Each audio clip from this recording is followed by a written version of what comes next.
वक्त बदला है, समय बदला है, लोगों की ज़रूरतें बदली हैं, तो उसका स्थान कहीं ना कहीं नोटपैड लेते जा रहे हैं। और अब तो लिखने की भी ज़रूरत नहीं है, बोलने वाले सॉफ्टवेयर आ गए हैं कि आप उसके बाद जो भी बोलते हैं वो वैसा का वैसा ही लिख जाता है। खैर, ये एक बदलती रही है। हम सीधे उन्हीं लोगों से बात करते हैं कि क्या परिवर्तन आया है, क्या आया है। तो मैं सबसे पहले गुप्ता जी के पास चलता हूँ। गुप्ता जी, अभी बात चल रही थी, अभी हमारे पैनल में किसी ने कहा था कि ज़रूरतें बदली हैं, और जब हम हमारे अभिभावक हैं वो ये देखते हैं कि हमारे बच्चे को कष्ट ना हो, या यूँ कह सकते हैं वो ज़्यादा सेंसिटिव हो गए। सेंसिटिव होने की कतार में कहीं वो इतना आगे होते हैं कि बच्चे का भविष्य भी शायद भूल जाते हैं। लेकिन मैंने अभी, जैसा मुझे पता है कि आपके स्कूल के एक शायद 6वीं क्लास के बच्चे ने आपदा में अवसर ढूंढा, और उसने लॉकडाउन के पीरियड में कहीं ऑनलाइन किसी विदेश में वो उसने अप्लाई किया। मैं चाहूँगा मेरे दर्शकों को आप वो बताएं कि छोटा बच्चा भी क्या कर सकता है। देखिए, इसमें कोई शक नहीं है कि जो बदलता परिवेश में बहुत सारी चीज़ें बदल रही हैं। अभी शायद हम लोग फॉर्मल जब बातें कर रहे थे तो मैंने कहा कि सबसे बड़ा बदलाव ये है कि आज किसी भी स्कूल में 20वीं सदी का एक भी बच्चा नहीं, क्योंकि हम 2020 में हैं, हमारे स्कूल में मैक्सिमम 17 साल का बच्चा होता है। तो कोई सब बच्चे 21वीं सदी के हैं, और 21वीं सदी बहुत ही बदलती हुई सदी है। इसके अंदर टेक्नोलॉजी किस लेवल पे पहुंच चुकी है, और जो सबसे बड़ी बात है कि अगर विदेशों में कहीं भी कोई चीज हो रही है तो उसको यहाँ पर आने में कोई भी समय नहीं लगता है। तो उसकी वजह से बच्चों का एक्सपोजर बहुत बढ़ गया है, पेरेंट्स का एक्सपोजर बहुत बढ़ गया है। आज मोबाइल और इंटरनेट की वजह से हम लोग काफी आगे आ चुके हैं। अब सवाल सिर्फ ये है कि बच्चे बहुत हैं। देखिए, हर चीज के सिक्के के दो पहलू होते हैं, एक अच्छा भी होता है और एक बुरा भी। अभी आपने एक बच्चे की बात करी, और मैं कहता हूँ उस बच्चे के फादर किस लेवल के हैं, और उस बच्चे ने जब वो आज से 2 साल पहले 5वीं क्लास में था तो उसने एक कविताओं का संग्रह, और उस संग्रह को हमने बहुत बड़े लेवल पर उसको उत्साहवर्धन करने के लिए हमने उसका लॉन्च किया था। उसके बाद वो कुछ विलक्षण होते हैं, ये तो आपको मानना पड़ेगा कि कुछ लोग कभी कभी, मैं अपने मजाक में अपने लिए कहता हूँ भाई मैं तो बॉर्न स्मार्ट हूँ, तो वो बॉर्न स्मार्ट नहीं, वो कुछ ऐसे होते हैं जो विलक्षण होते हैं बच्चे। फिर उसने अपने आप ही ढूंढा, और ढूंढने के बाद उसने 1500 घंटे का वो कोर्स पूरा किया, और उस कोर्स से उसको कितना कॉन्फिडेंस मिला। और उसने मतलब कोई ऐसा नहीं है, हाँ ये जरूर है कि भाई थोड़ा सा एज तो रहता ही है इन बच्चों का, तो वो टीचरों से मिलता रहता था, और कुछ क्योंकि उसके फादर शुरू से हमारे यहाँ हैं और अलग से हमारे दोस्त भी हैं, तो वो बच्चा डायरेक्ट मेरे कांटेक्ट में रहता था। और अक्षर नाम है उसका, और उसने इस कोर्स को करने के बाद फिर मुझसे आके बोलता है सर इतना इतना कॉन्फिडेंस आ गया है, और मैं अब किसी के सामने भी खड़े होती और किसी भी लेवल का जो उसने पर्टिकुलर एक्टिविटी को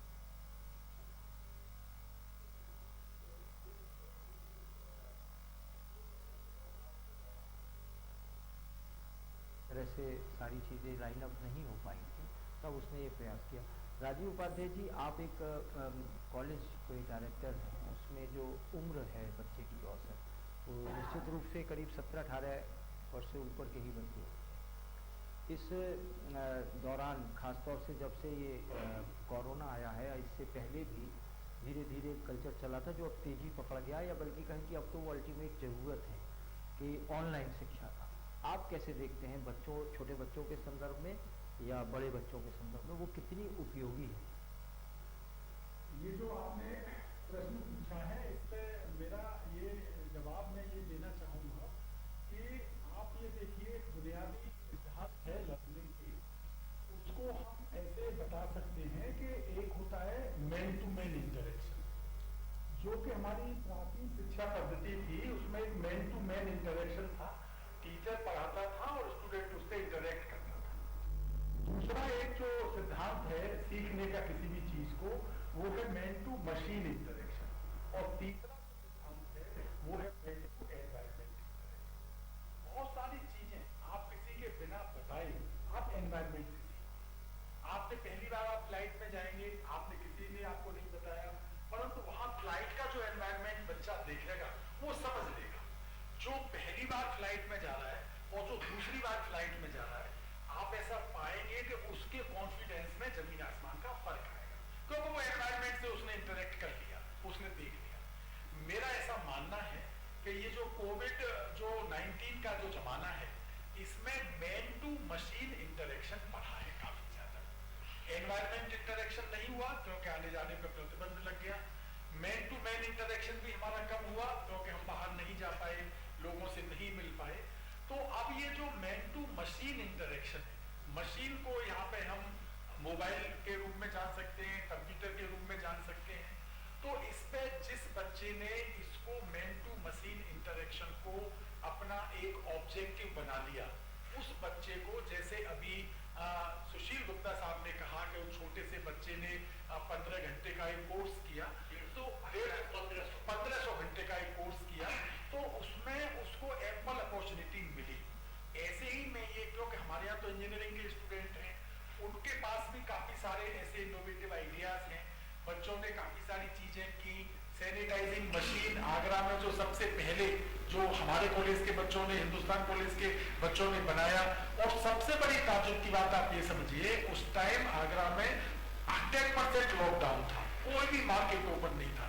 बच्चों ने, जो 4 बच्चे हमारे यहाँ आसाम के थे, बाहर प्रदेशों के थे, उन्होंने वर्कशॉप में जा के और जो सामान पड़ा था वहां पे, उसी सामान को इस्तेमाल करके अपने हाथ से वेल्डिंग करके और सैनिटाइजिंग मशीन बनाई, जो सब्जी मंडी आगरा में, जो नाई की मंडी पुलिस स्टेशन है, वहां पर बच्चों ने दी। तो मैं इसमें यही कहना चाहूंगा कि बच्चों के पास जो एनर्जी लेवल है वो इनफाइनाइट एनर्जी लेवल है, उसका कोई सीमा नहीं है, उसका कोई लिमिटेशन नहीं है, बट डिपेंड इस पे करता है कि वो जो इंटरेक्ट कर रहा है वो कैसे कर रहा है। तो साहब, आपने एक बड़ी महत्वपूर्ण बात कही, और मैं तब से यही सोच रहा हूँ कि ये छोटी सी बात मेरे दिमाग में आज तक क्यों नहीं आई। आपने कहा कि ए फॉर एप्पल सदियों से पढ़ाया जा रहा है, जब से एप्पल को सेब या इंग्लिश की बात आई, लेकिन स्तर अलग अलग रहे हैं। मेरा मतलब आपका जवाब इसलिए बहुत अलग मेरे लिए अहमियत रखता है क्योंकि आपके स्कूल में हर पृष्ठभूमि का बच्चा है। ऑनलाइन शिक्षा की बात हो रही है, जरूरत भी है, कोई दूसरा ऑप्शन है ही नहीं। इस साल तो अभी स्कूल खुले ही नहीं, तो ये तो एक अलग चीज़ है। तो क्या ये कितनी महत्व रखती है दोनों वजह से? एक जो वेल ऑफ बच्चे हैं उनके लिए तो कोई बात नहीं है, और जो पीछे जो बच्चे रह जाते हैं उनके लिए, तो ये क्या, इसमें आप क्या सामंजस्य देखते हैं, क्या कहना मैं यही कहूँ कि हर घर के अंदर इलेक्ट्रॉनिक सुविधा है। हर घर में आपको टीवी मिलेगा, हर घर में फ्रिज मिलेगा, हर घर में मोबाइल मिलेगा, और मोबाइल भी मदर और फादर के पास होगा। 100% श्योर हूँ कि हर, और जियो जैसी कंपनियों ने तो बिल्कुल ही क्रांति ला रखी है और 4G तक आ गया है। तो आज के दौर में बच्चों के पास जो भी इलेक्ट्रॉनिक सुविधा है, जो कुछ लैपटॉप्स हैं, हाँ कुछ ऐसे पेरेंट्स हैं अभी तक, क्योंकि हम लोग जो समस्या का सामना करना पड़ रहा है उन पेरेंट्स के लिए कर रहा है जो नौकरी पे जाते हैं, जो सुबह तो अब बच्चों को मोबाइल दे देंगे 9 बजे तक, मगर उनको सरकारी नौकरी है, कुछ अपने शॉप पे जाना है, शेयर करते हैं। तो उनके लिए फिर हमने टाइमिंग चेंज किया, जब तक घर में मोबाइल रहेगा जब तक ही उनकी क्लासेस लगेगी। मगर इसके बावजूद भी जैसे बहुत से बच्चे थे वो अब अपने गांव चले गए या दूर जा चले गए, तो वहाँ नेटवर्क नहीं है, तो उनकी समस्या भी है। और ये भी हकीकत है कि आज के दौर में जो चेंजेस हैं, और मैं आपको अभी बता दूं, आपको अगला प्रोग्राम बहुत जल्दी करना पड़ेगा नेशनल पॉलिसी के ऊपर, जो बिल्कुल ही एकदम दुनिया बदल देगा एजुकेशन की। सरकार ने आपका पूरा रेडियो चेंज हो जाएगा, सिस्टम चेंज हो जाएगा। जो हम आज बात कर रहे हैं उस पर हम दूसरी बात करेंगे कि अब ये हो गया है, बुक्स नहीं है, जो उसका बहुत बड़ा रिस्क। सवाल पूछता हूँ आपसे, आपको अच्छा नहीं लग रहा कि अब अचानक शिक्षा पे बात होने लगी है? एक समय था कि हम लोग राजनीति पे ही बात करते थे।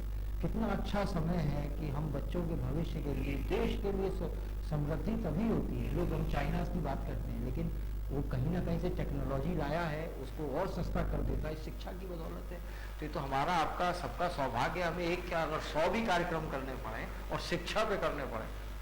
देखिए शिक्षा तो ये अपने आप में महत्वपूर्ण है ही है, और ये अपने जीविका के लिए और अपने भविष्य के लिए ये बहुत जरूरी है कि आज के दौर में हर व्यक्ति को शिक्षक होना चाहिए।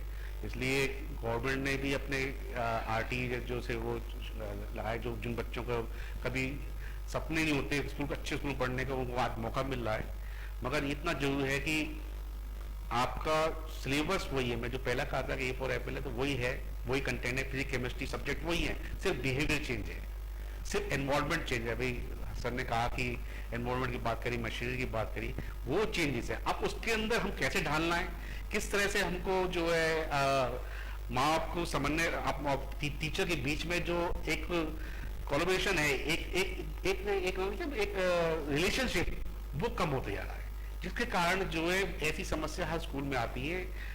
क्योंकि माँ बाप को थोड़ा सा मोह बच्चे के प्रति, स्कूल में जो भी टीचर ने बताया है उस पर अमल करें। कोई, मैंने सोचता हूँ कि 100% कह सकता हूँ, कोई टीचर किसी चीज बच्चे को गलत नहीं करता, ना कभी डांटता गलत। जब बच्चे, आप एक बच्चे, 2 बच्चे आपके घर में होते हैं तो आप भी डांट देते हो। हमारे 50 बच्चे क्लास में टीचर होते हैं, उसको संभालना, उनको कंट्रोल करना, उनको डिसिप्लिन में पढ़ाना, उनको पूरा जो ब्लैक बोर्ड और पूरा एक आंख ब्लैक बोर्ड पे, एक आंख बच्चों पे। तो इस दौर में टीचर से यदि कुछ ऐसी चीज गुस्से में कुछ बोल जाए या कुछ डांट लगा दे, तो उसको इसको इश्यू नहीं बनाना चाहिए। और जिसके कारण ये बच्चे आज के दौर में बिल्कुल ही भटक गए हैं, इनको समझना बहुत जरूरी है। सिंह साहब, मैं आपको, आप कहेंगे कि कुछ पर्सनल बातें भी मैं बोल जाता हूँ। मैं जानता हूँ, और ज़्यादातर लोग जो आपको जानते हैं जानते हैं कि आपके स्कूल में या आपके यहाँ जो इस समय तो सत्ता की तरफ के राजनीतिक दल के लोग, बड़े बड़े नेता, और मैं बल्कि साफ कहूँ तो संघ के बड़े बड़े लोग आपके आके विश्राम करते हैं, जो लोगों के आमतौर पे नहीं होते हैं। मैं एक विशेष पर्पज से ये कह रहा हूँ। अब ऐसे में यदि आप अगर आगरा का आप डाटा उठा के देखेंगे, अभी मेरी बात हो रही थी DIS से 2-3 रोज पहले, तो स्कूल के स्टाफ की बसेस का वेरिफिकेशन की बात थी। तो उस दौरान एक डाटा निकल के आया कि 903 या 904-5 स्कूल जो ऐसे है जो पब्लिक स्कूल है, बाकी जो इस तरह के स्कूल हैं जो सरकारी स्कूल हैं, वो 100 उल्टा बोल गया मैं, 103 ये वाले स्कूल हैं, और 900 करीब कुछ 100 इस तरह के स्कूल हैं। लेकिन आश्चर्य की बात यह कि 900 से अधिक स्कूलों पे एक भी बस नहीं है, और सारी बसें 130 स्कूलों के पास हैं। मैं इशारा इस तरफ करना चाहता हूँ, जो शिक्षा की जो बच्चे पढ़ते हैं उनकी बैकग्राउंड में इतना फ़र्क है, चाहे वो सरकारी स्कूल हो, बच्चा किसी का भी हो, समाज का बच्चा है, हम उसको उसकी तरफ से आंख नहीं मोड़ सकते। वो बड़ी गंदी बात होगी कि वो लोग गर्वित रहें कि साहब हमारा बच्चा नहीं है, समाज तो हम सबसे बना है। तो आप क्या समझते हैं कि जैसे अब ऑनलाइन जाना मजबूरी हो रही है, आप चाहें चाहे ना चाहें, धीरे धीरे ऑनलाइन होते जा रहे हैं। कल्चर, जैसे अभी पीछे चर्चा में भी आया था, आप विद्वान लोगों ने कहा था, अब आप हम ये नहीं कह सकते कि हिंदुस्तान का कल्चर अब ग्लोबल है। आपने बटन दबाया, ये कार्यक्रम हमारा, हम जब इसकी लिस्ट देखते हैं तो हमारा कार्यक्रम अमेरिका में भी कई जगह देखा जाता है। जो हिंदू यहाँ के परिवार हैं, जो इंडिया से गए हुए लोग हैं, वो देखते हैं कौन कहाँ है, कब है। इंटरनेट के बाद कोई कुछ भी नहीं है, बस इतनी दूर है जब तक वो चीज़ ऑन नहीं है। मेरा आपसे ये जानना है, चूँकि एक तरफ आपका एक पैर प्रभावित करने वाले लोगों की तरफ भी है, एक तरफ आपका पैर सिखाने की संस्था के रूप में भी है, और आप स्वयं भी कोमल हृदय हैं, आप कैसे सामंजस्य बिठाने की सोचते हैं इन दोनों चीज़ों पे? ये और अगर संघ के लोग RSS या हिंदू परिषद के लोग आते हैं तो वो एक व्यक्तिगत विषय है, लेकिन जहाँ तक शिक्षा की बात आप करते हैं तो मैं आपके प्रभावशाली होने की तरफ इशारा कर रहा हूँ। मुझे आपकी राजनीतिक विचारधारा से कोई वो नहीं है। मेरे को यह है कि आप इतने प्रभावशाली हैं, क्योंकि जो प्रभावशाली लोग होते हैं वो भी आप जैसे लोगों से ही बातचीत करते हैं, उन्हें जरूरतें महसूस होती है कि क्या जनता सोचती है, इसलिए मेरा इशारा है। ये तो पवन जी एक समाज की व्यवस्था है और हम सबको एक दूसरे से सीखना चाहिए। और अगर समाज में इस तरह के संगठन है, इस तरह के लोग हैं, तो जरूर निश्चित रूप से उन लोगों से हमें कोई ऊर्जा मिलती है और अपनी संस्कृति को जानने का और अपनी संस्कृति को पहचानने का अवसर मिलता है। और जहाँ तक हमारा सवाल है, हम कोशिश करते हैं कि हम जो हमारा शिक्षा का मूल उद्देश्य है उसको ना कहीं पर भटकने दिया जाए। और जैसा कि अभी हमारे और पैनल में जो विशेषज्ञ बैठे हैं वो भी लगातार आपको बता रहे हैं कि देश में शिक्षा का स्वरूप किस तरह बदल रहा है। और ऑनलाइन एजुकेशन पे भी एक बात कहना चाहूँगा कि हो सकता है कि कोविड की वजह से एक मजबूरी रही हो हम लोगों की कि हमें ऑनलाइन एजुकेशन की तरफ हम लोगों को जाना पड़ा, लेकिन ये एक कंप्लीट सॉल्यूशन नहीं है पूरी शिक्षा का। और मुझे लगता है कि खाली शिक्षा या ज्ञान ही शिक्षा का उद्देश्य नहीं है। ज्ञान लेना या नॉलेज लेने के लिए एक बच्चे के पास बहुत सारे रास्ते हैं, बहुत सारे मार्ग हैं। उसके अलावा जो एटीट्यूड है, उसकी जो स्किल्स का डेवलपमेंट है, उसकी पर्सनालिटी का डेवलपमेंट है, उसकी जो और वो चीज़ें हैं जो कि आप खेल के मैदान से सीख सकते हैं, एक्स्ट्रा करिकुलर एक्टिविटीज़ से सीख सकते हैं, सांस्कृतिक कार्यक्रमों से सीख सकते हैं, वो सब चीज़ें ऑनलाइन एजुकेशन उनकी पूरक नहीं हो सकती है। ऑनलाइन एजुकेशन से एक निश्चित रूप से ज्ञान की तरफ बच्चा बढ़ता है, लेकिन बच्चे के व्यक्तित्व का विकास पूर्ण रूपेण नहीं हो पाता। तो मुझे लगता है कि हमें सारे पहलुओं पर सोचना चाहिए। और जो शिक्षा के जो मूल उद्देश्य हैं जिसमें कोविड की वजह से हम लोग जिससे दूर होते जा रहे हैं, और हमें कोशिश करनी चाहिए कि जल्द से जल्द सरकार को भी प्रयास करना चाहिए कि जल्द से जल्द स्कूल खुलें और बच्चों को जो मार्गदर्शन चाहिए और जो बच्चों को शिक्षा की जो मूल आवश्यकता है उसकी पूर्णता हो। जी, मैं गुप्ता जी अभी आपसे एक प्रश्न पूछूंगा, लेकिन आऊँगा आपकी तरफ, लेकिन प्रश्न मैं आपसे पूछूंगा कि जब तक आप सोच लें, हालांकि क्योंकि देखिए शिक्षा इतनी बदल गई, पहले पड़ोस का एक व्यक्ति जाता था और बच्चे का एडमिशन करा के आ जाता था। आज स्थिति ये है कि एक सहेली दूसरी सहेली को बताती है कि फॉर्म जब निकले तो मुझे बता देना, और उनके घर वाले रात में जाके लाइन से लगते हैं और फॉर्म मिल गया इसको आधी जीत मानते हैं। इसका प्रश्न का जवाब यानी बदलती हुई शिक्षा का जो जागरूकता है इससे संबंधित है। लेकिन अभी मैं उपाध्याय जी से पूछूंगा। उपाध्याय जी, मुझे पता चला है, पहले तो बधाई हो, आपके ग्रुप को शारदा यूनिवर्सिटी का यहाँ पे यूनिवर्सिटी का दर्जा मिल रहा है। तो इससे आगरा को क्या फायदा होगा? क्योंकि आगरा में पहले केवल 2 थी यूनिवर्सिटी, अब जो आगरा यूनिवर्सिटी थी जो भीमराव अम्बेडकर हो गया, और एक हमारी दयालबाग में थी।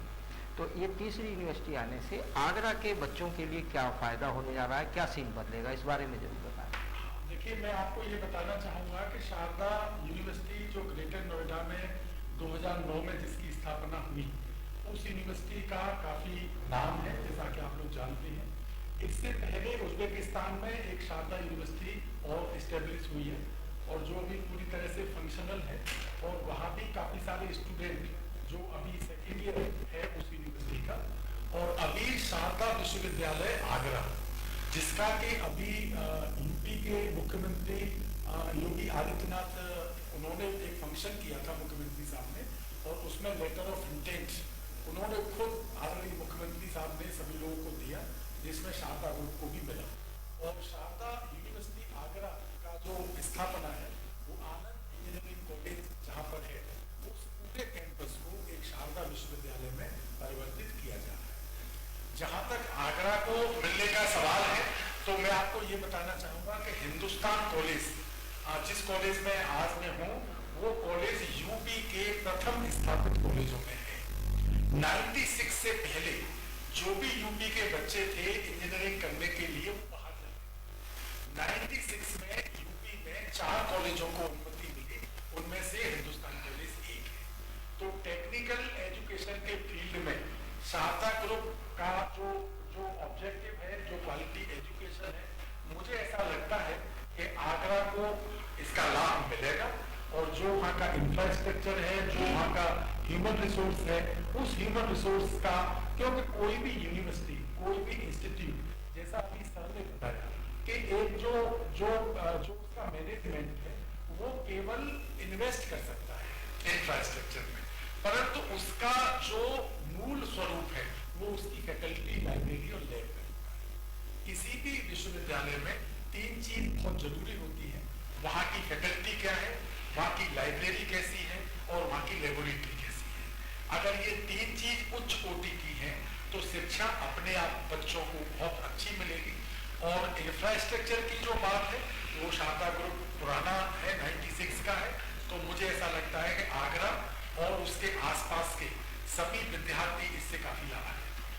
ये बहुत अच्छी हम लोगों की चर्चा चल रही है गुप्ता जी, बार बार अभी एक के बाद एक प्रश्न निकलते हैं। तोमर साहब के लिए दिमाग में एक प्रश्न आ गया कि ऑलराउंड डेवलपमेंट जहाँ होने की जिम्मेवारी आप लोगों की कोशिश होती है दिन रात में, खिलाड़ी कम क्यों निकल रहे हैं। लेकिन हमारे जो स्टूडियो इंचार्ज हैं अजीत चौहान, वो बार बार मुझे इशारा कर रहे हैं कि रुक जाइए रुक जाइए। मैं आपकी बात मान ले रहा हूँ लेकिन थोड़ी देर के लिए रुकेंगे क्योंकि इस समय चर्चा बहुत तेज़ी से चल रही है, मैं सवाल नहीं खोना चाहता हूँ। दर्शकों जाइएगा कहीं नहीं, हम मिलते हैं छोटे से ब्रेक के बाद।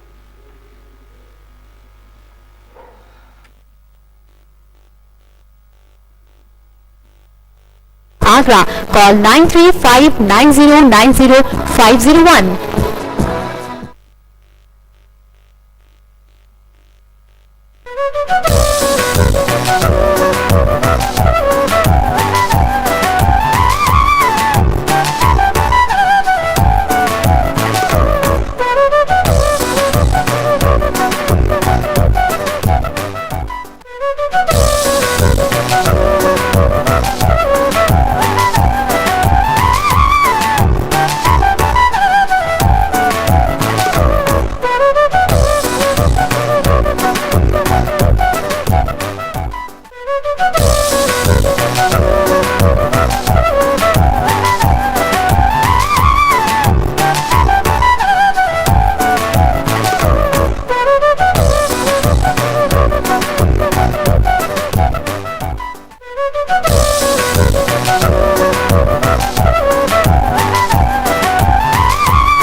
Dr. MPS Group of Institutions, North India's leading educational group. Your college, your future. Admission open. Prepare to win with MBA plus PGDMA plus placement. Do BBA, BCA, BCom, BSc and MSc Biotech.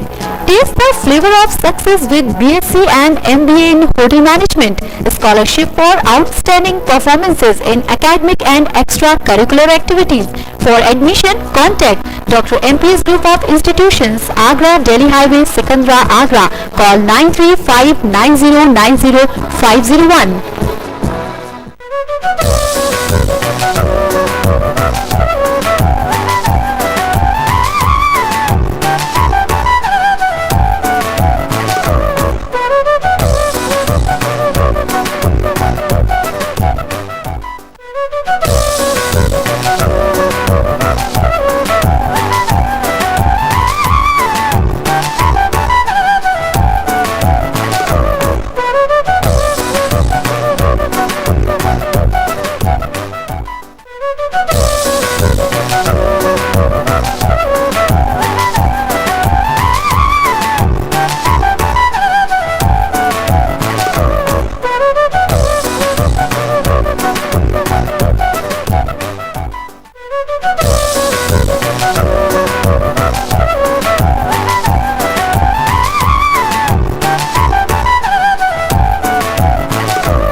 Dr. MPS Group of Institutions, North India's leading educational group. Your college, your future. Admission open. Prepare to win with MBA plus PGDMA plus placement. Do BBA, BCA. स्वागत है आपका दर्शकों break के बाद। जैसा कि आप देख रहे थे और इस समय बड़े मौलिक प्रश्न, ऐसे आम बोलचाल में जिसे हम कहा जाए, कुछ ऐसे प्रश्न जिनकी हम चर्चा उन लोगों से नहीं कर पाते हैं जिनसे हमें करनी चाहिए, क्योंकि जब हम स्कूल में जाते हैं तो वहाँ हमारे प्रिंसिपल होते हैं, मैनेजमेंट के टॉप लोग होते हैं, उनसे केवल हम गुड मॉर्निंग और गुड आफ्टरनून ही कह पाते हैं, इससे अधिक तो हम चर्चा कर भी नहीं सकते। लेकिन आज आपकी तरफ से आपका वकील, आपका एंकर यहाँ बैठ के हम उनसे उन्हीं मुद्दों पर बात कर रहे हैं जो अक्सर हमें कहीं ना कहीं सोचने को मजबूर करते हैं। गुप्ता जी, ब्रेक पे जाने से पहले मैं आपसे पूछना चाहता था कि शिक्षा में इतना बदलाव आ गया है। पहले स्कूलों में इतनी सीटें खाली हुआ करती थी कि आइए नाम लिखा दीजिए। कुछ तो यहाँ तक स्थिति होती थी कि अध्यापक लोग आते थे, कहते इसको मेरे को सौंप दो, इसे मैं पढ़ाऊँगा और मेरे स्कूल में दाखिल कर दो। आज एकदम विपरीत स्थिति हो गई है। आप यकीन मानिए, बल्कि आप सहमत होंगे, आप तो खुद उन स्कूलों में से एक स्कूल है कि मेरे को जब खुद मेरे बच्चे के लिए मुझे जब मेरी पत्नी ने कहा, जब उसका एडमिशन होना था, कि रात में जाना पड़ेगा, 3-4 बजे लाइन में लगना पड़ेगा। मैंने ऐसा कौन सा स्कूल है, हम लोग हिंदी स्कूलों में पढ़े हुए, जहाँ फतेहचंद रतन मुनि इस तरह, जहाँ पर कि अगर हम जाके पढ़ते थे, मास्टर साहब बस यही होता था, पीटते ज़्यादा थे और स्कूलों से इससे अधिक कुछ नहीं होता, लेकिन एडमिशन ठीक होता। लेकिन आज जो बच्चे की माँ होती हैं, बच्चे पढ़े लिखे कंपैरेटिवली पहले से ज़्यादा हैं, शिक्षा का महत्व ज़्यादा है, वो थोड़ा सा खर्च कम करना चाहते हैं, लेकिन किसी भी कीमत पे 10 लोगों से बात करने के बाद इस स्कूल में क्या है, इस स्कूल में क्या है, वो एक स्कूल सेलेक्ट करते हैं। क्या इसमें सच्चाई है कि रात रात भर पहले से लगती है और एडमिशन के लिए कितना दबाव होता है आपके पास? बल्कि ये एक बदलाव बहुत अलग ही है। बच्चे हम लोगों के और पहले जमाने में जाए तो कभी कभी मजाक में कह दिया जाता था कि टीम की बात हो, और कभी कभी टीम के साथ में एक्स्ट्रा की बात हो जाती। अब बच्चों में सबसे बड़ी बात अभिभावक को कि अगर मैं नहीं पढ़ाऊँ तो कोई बात नहीं, लेकिन मेरा बच्चा जरूर पढ़े। दूसरा एक और भी मेथड है कि भाई मैं अंग्रेजी लिखना बोलना भी नहीं आता है, लेकिन मेरा बच्चा अंग्रेजी बोलना सीखे। और जैसे ही कोई मेरे घर में मेहमान और मैं उससे बटन लगाऊं और वो फॉरेन राइम्स जो है वो सुना। तो इस सब के साथ साथ जैसा कि आप देख रहे हैं, बदलाव इस बात में कि पहले मोहल्ले के हिसाब से या परिवार में जैसे जहाँ जाते रहते थे वहाँ पे बच्चे पढ़ लिया करते थे, नहीं वहाँ वैसे। अब बिल्कुल आपने सही कहा, तो पड़ोस की लेडीज के लिए या आपस की दोस्ती के लिए वो लोग इस बात पे सर्वे करते हैं, देखते हैं कि भाई उस स्कूल की क्या खासियत है और कौन कौन से स्कूल हमारी बजट के हिसाब से हो सकते हैं, और फिर उसमें हम एडमिशन करें। एडमिशन के लिए लाइन में लगना और उसके बाद में सोर्स लगना, ये भी एक अपने आप में। लेकिन इस सब के पीछे मैं यही कहूँगा कि आने वाला भारत के अंदर जिस तरह से शिक्षा का स्वरूप बदल रहा है और खास करके 34 साल बाद जो एजुकेशन पॉलिसी आई है, उसके अंदर बहुत बदलाव आएगा। और उस बदलाव की वजह से मैं समझता हूँ कि शिक्षा इतनी भी अच्छी होगी और जो पेरेंट्स हैं उनमें भी बहुत ज़्यादा भावना जागृत होगी। और फिर कभी इस मुद्दे पर अगर आप बुलाएंगे तो बात करेंगे कि एजुकेशन पॉलिसी की क्या खामियाँ हैं या क्या अच्छाइयाँ हैं। लेकिन ये आपका कहना बिल्कुल ठीक है कि अब लाइन में लगना, एक दूसरे के बारे में पता करना, ये सब चीज़ें जागरूकता बहुत। तो साहब, मैं आपसे एक छोटा संक्षिप्त में पूछना चाहता हूँ, जो मैं बेसिकली खिलाड़ी रहा हूँ, तो खिलाड़ियों के प्रति मेरा वो रहा। एक दौर था पहले, हम जब मैं पढ़ता था तो पढ़ाई में हमें समय कम मिलता था, 4 पीरियड हमें छोड़ दिए जाते थे कि आप खेलिए, और उसका खामियाजा जब एग्ज़ाम होते थे तो हमसे ये कह दिया जाता था कि तुम किसी में से भी देख लो अगर कोई ज़रूरत हो, लेकिन क्लास से बाहर नहीं जाने देंगे। आज मैं ये देखता हूँ, ठीक है, जैसे दीपक चाहर आगरा से निकले हैं या 2 लोग निकले हैं, लेकिन अभी वो माहौल नहीं है जो 10-15 साल पहले क्रिकेट का माहौल या किसी और भी खेल का माहौल था। ले देखिए, 1-2 प्रतियोगिताएं जरूर प्राइवेट स्तर पर आयोजित हो जाती हैं, लेकिन उनका इम्पैक्ट तब तक नहीं होता जब तक लगातार नहीं मिले। तो इस बारे में जहाँ तक मेरी जानकारी, आप खेल प्रेमी हैं, तो आप क्या समझते हैं कि क्या इसमें कुछ हो रहा है या करना और चाहते हैं आप लोग? देखिए, पहले के दौर में तो बच्चा एकदम फ्री था खेलने के लिए और एकदम उसके दिमाग में कोई बोझ नहीं था, कोई कंपटीशन नहीं था। आज का दौर कंपटीशन का है। पहली क्लास से माँ उसमें डाल देते हैं कि तेरे नंबर अच्छे नहीं आए, शर्मा जी के नंबर अच्छा है, वर्मा जी के बच्चे वो कर रहे हैं, ये कर रहे हैं, वो कर रहे हैं, तो उसकी ऐसी स्थिति बना देते हैं कि उसका दिमाग ध्यान जो है सिर्फ पढ़ाई में जाए।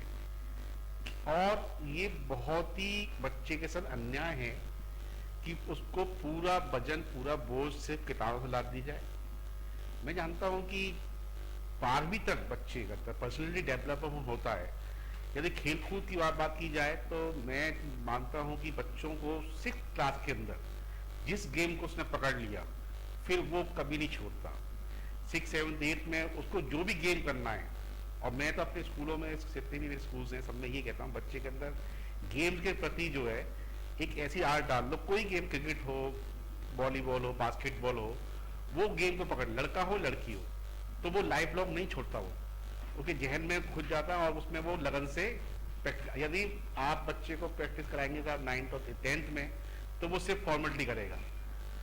दूसरा, वो कंपटीशन वाली बात, जिसकी वजह से आज के समाज में जो ये दौर है कि साहब कि मेरा बच्चा इंजीनियर चला बन जाए या मेरा बच्चा डॉक्टर बन जाए, इसकी तीसरी चीज तो कोई भी स्ट्रीम नहीं है।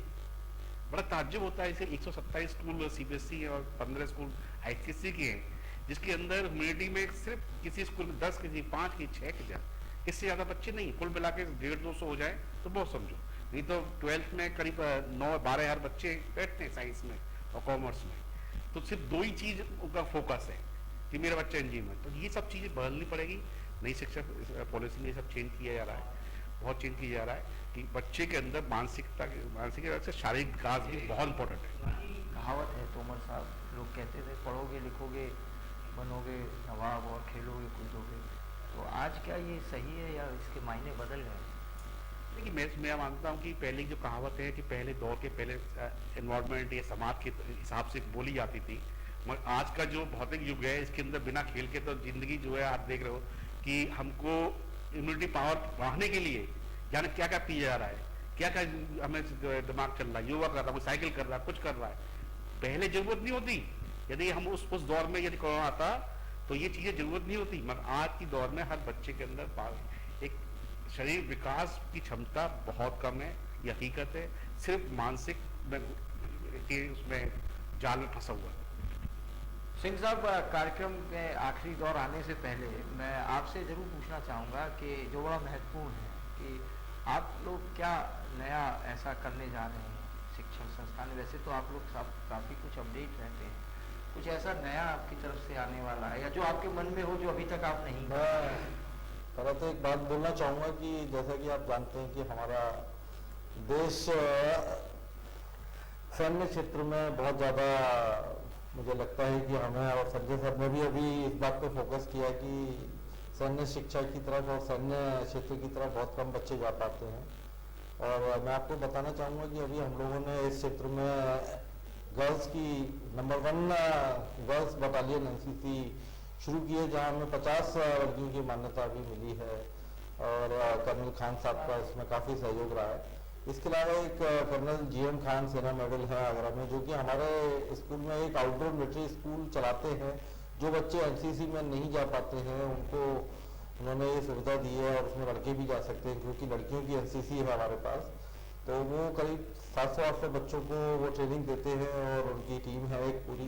इसके अलावा राष्ट्रीय इंडियन मिलिट्री कॉलेज धौलपुर के साथ भी हमारा एक अनुबंध है रक्षा मंत्रालय के थ्रू, जिसमें कि हमारे बच्चे 100 घंटे की ट्रेनिंग के लिए हर 3 महीने बाद धौलपुर जाते हैं मिलिट्री कॉलेज में, वहाँ के बच्चों के साथ, और उनके बच्चे भी वहाँ आते हैं। तो मेरे को लगता है कि हमें कुछ नया करना चाहिए और बच्चों को कुछ ऐसी फिजिकल एजुकेशन, मानसिक तौर पर वो मजबूत हों, जैसा कि संजय सर ने भी बोला कि हम मेंटल डेवलपमेंट की तरफ तो जा रहे हैं लेकिन शारीरिक उसमें हमारा वो नहीं है।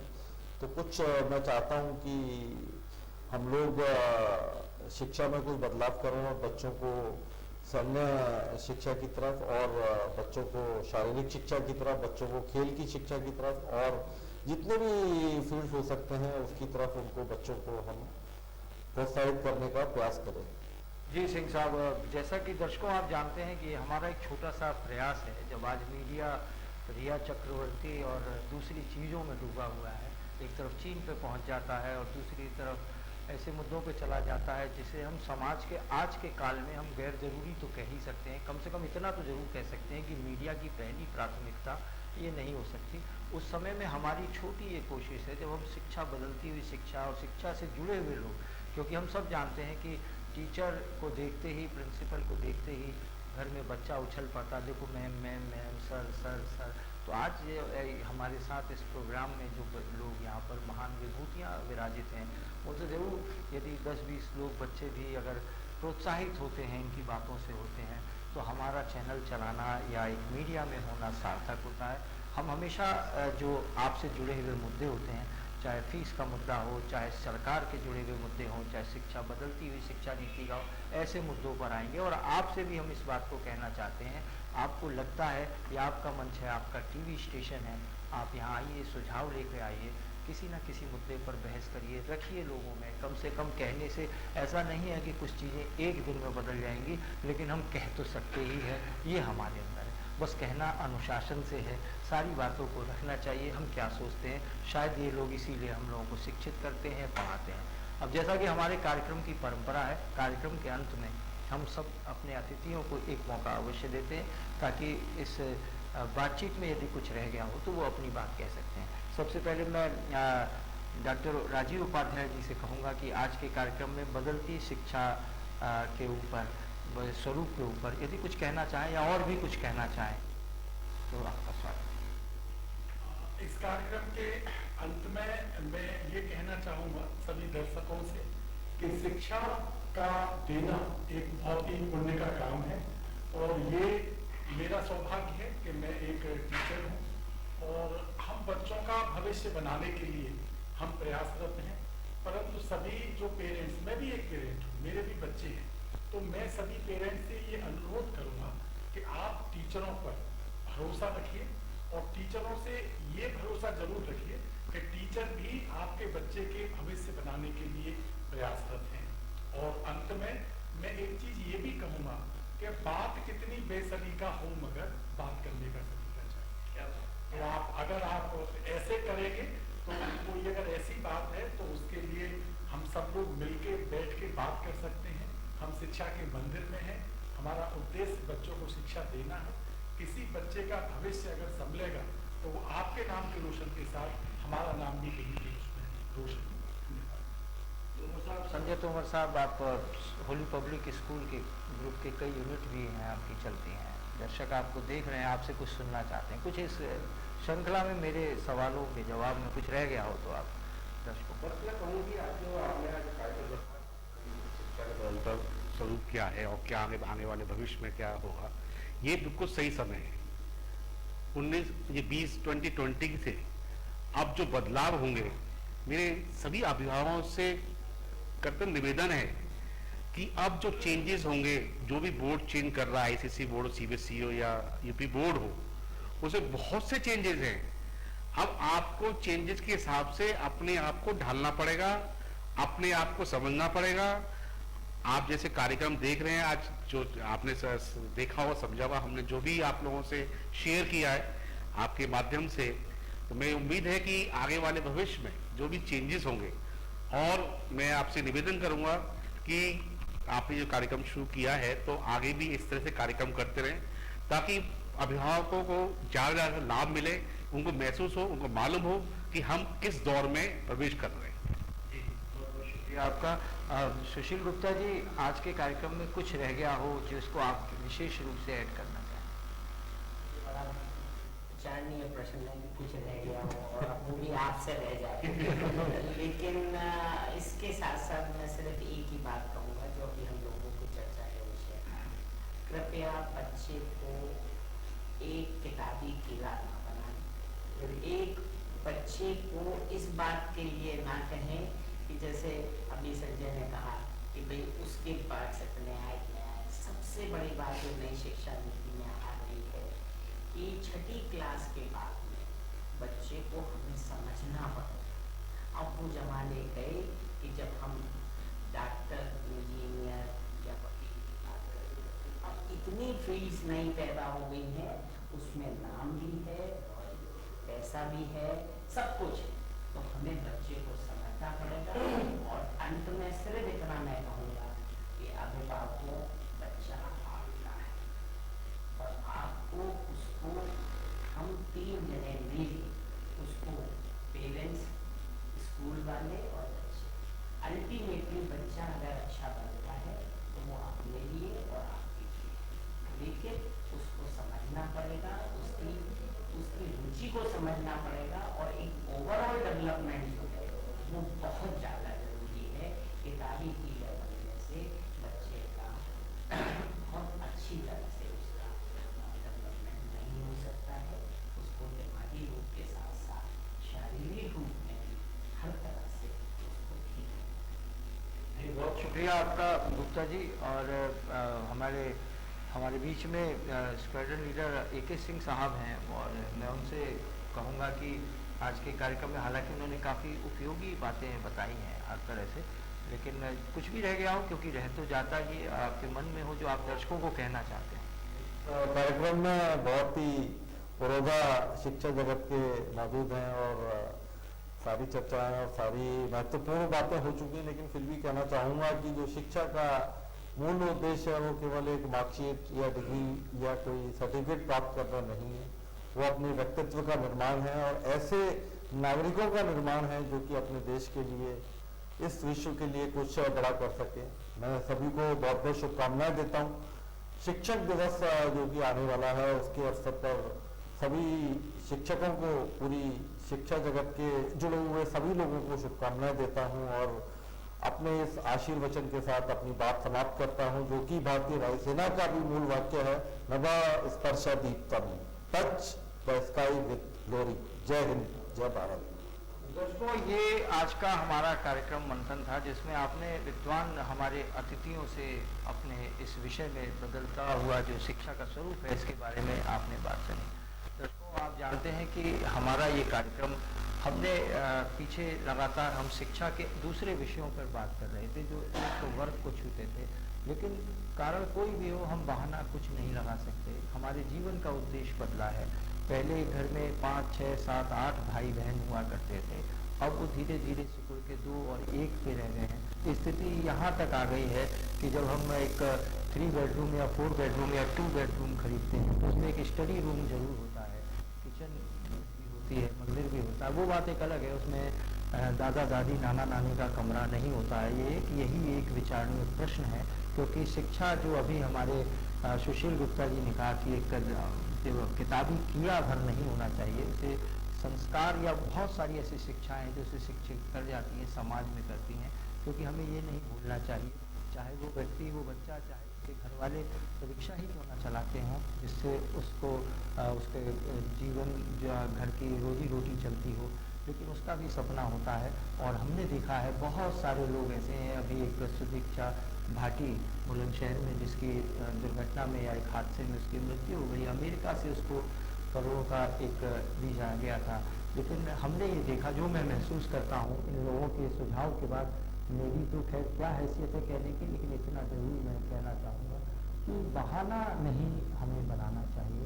कोई भी, मैंने इसको महसूस किया है, मैंने देखा है, खुद भी मैंने बहाने बनाए हैं। वो क्रीड़ाएँ होती हैं, कभी हम मोजा छुपा देते हैं, कभी कुछ छुपा देते हैं कि शायद स्कूल ना जाना पड़े, वो तो समझ में आता है, वो नटखट खेल होते हैं, लेकिन उन्हीं सब चीज़ों से होशियारी बच्चे सीखते हैं। लेकिन यदि हम बहाने लगाते हैं, स्कूल वालों पे अगर हम आरोप लगाना शुरू करते हैं, कारण हो सकते हैं, कोरोना काल में विभिन्न तरह की बातें हुई हैं, हमने भी कहा है, लेकिन उस बात का मतलब ये नहीं कि शिक्षा को हम प्रभावित करें, किसी सिस्टम को प्रभावित करें। मैं जो कहना चाहता हूँ वो ये है कि हमने बचपन में सुनते थे, एक राजा था, एक रानी थी, लेकिन उसमें एक डकैत भी होता था। एक तरफ शिवाजी की कहानी होती थी, एक तरफ झांसी रानी की कहानी होती थी। लेकिन डकैत हमें बताता था ये बुराइयों का प्रतीक है, अंत में उसे मरना होता था। राजा अच्छाइयों का प्रतीक होता था, उसे विजयी होना होता था। कहीं ना कहीं वो हमें संस्कार मिल जाते थे। हम बच्चे को ले जाते थे और कह देते थे कि आज से आपके हवाले है, इसका जीवन आपके हवाले है। ठीक उसी प्रकार जैसे हम बेटी की डोली रवाना करते समय कहते थे कि अब ये तुम्हारी अर्थी आनी चाहिए, यहाँ आप जिंदा नहीं आएंगे, वैसे ही हम ये कहते थे तेरी शिकायत स्कूल से नहीं आनी है। क्या आज भी हम इस बात को मान रहे हैं या हम कोई बहाना मान रहे हैं? याद रखिए, मास्टर और शिक्षक में बड़ा फर्क होता है। मास्टर आपको ट्रेनिंग दे सकता है, शिक्षक आपको शिक्षा देता है। जब आप बच्चे के हाथ से किसी को पैसा दिलवाएंगे तो संभवतः उसकी आंखों में कहीं ना कहीं इज्जत की कमी हो जाएगी। ये सब काम आपको करने चाहिए। शिक्षा और व्यवसाय को बीच में नहीं लाना चाहिए। चाहे कोई कैसा भी बर्तन हो, कैसा भी स्वरूप हो, उसके अंदर जो पदार्थ है वो शिक्षा का है, श्रद्धा का है। एक ऐसा कार्य है जिसके अंदर उसे बड़ी खुशी मिलती है। जब वो जाता है, बुजुर्ग हो जाता है, कम दिखता है, अचानक एक बच्चा आता है, उसका पैर छूता है, कहता है गुरुजी मैं इस समय आपके साथ था, आपने मुझे पहचाना, बेटा क्या कर रहे हो? तो मैं IPS हूँ।